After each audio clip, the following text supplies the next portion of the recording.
ഇന്ന് നമുക്ക് മത്തങ്ങ എരിശ്ശേരി വെക്കാം. ഞങ്ങളുടെ പള്ളിമുറ്റത്തുണ്ടായ മത്തങ്ങയാണ്, വിഷമില്ലാത്ത മത്തങ്ങ. അത് റെഡിയാക്കാം. മത്തങ്ങയും ചെറുപയറും കൂടെ ചെത്തി റെഡിയാക്കി വെച്ചു. നമുക്കിനി കുക്കറിനകത്തിട്ട് വേവിക്കാം. മഞ്ഞൾ പൊടിയും ഉപ്പും ചേർത്തു. ഇനി കുക്കർ അടച്ച് വെച്ച് വേവിച്ചുകൊണ്ട് വരാം. കറിക്ക് വേണ്ട അരപ്പ്: തേങ്ങ, ചുവന്നുള്ളി, വെളുത്തുള്ളി, കാന്താരി, ജീരകം, ഇതെല്ലാം കൂടെ നമുക്ക് അരച്ചുകൊണ്ട് വരാം. കാന്താരി അരച്ചാലാണ് ടേസ്റ്റ്. കറിക്കുള്ള കടുക് വറുക്കാം. കടുക് പൊട്ടി ഉള്ളി, ചുമന്ന മുളക്, കറിവേപ്പില എല്ലാം കൂടി ഇടുകയാണ്. തേങ്ങയും കൂടെ ഇടുന്നു. തേങ്ങ ചുരണ്ടി ഇവിടെ വെച്ചിട്ടുണ്ട്. ഇത് മൂത്ത് കഴിഞ്ഞ് അതും കൂടെ നമുക്കിടാം. നമ്മുടെ കടുകെല്ലാം മൂത്തു. അതിൻ്റെ അകത്തോട്ട് വേണം ഈ അരച്ച് വെച്ചേക്കുന്ന അരപ്പെടുത്ത് ഒഴിക്കാൻ. അരപ്പൊന്ന് ചൂടാക്കണം.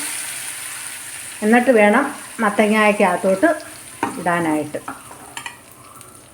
നമ്മുടെ മത്തങ്ങ കറി മത്തങ്ങ ഇവിടെ വെന്ത് ശരിയായി. ഉടക്കിയൊന്നും വേണ്ട, നല്ല സൂപ്പർ മത്തങ്ങയല്ലായിരുന്നു.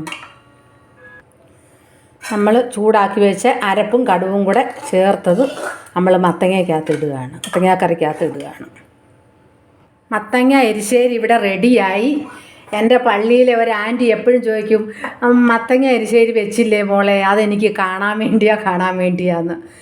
യൂട്യൂബ് വഴി എൻ്റെ മത്തങ്ങ എരിശ്ശേരി കാണാൻ വേണ്ടിയിരിക്കുന്ന എൻ്റെ പള്ളിയിലെ ആൻറ്റിക്ക് വേണ്ടി ഇത് സമർപ്പിക്കുകയാണ്.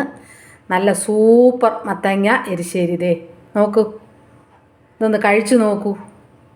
നല്ല ചൂട് ചോറും മത്തങ്ങ എരിശ്ശേരിയും.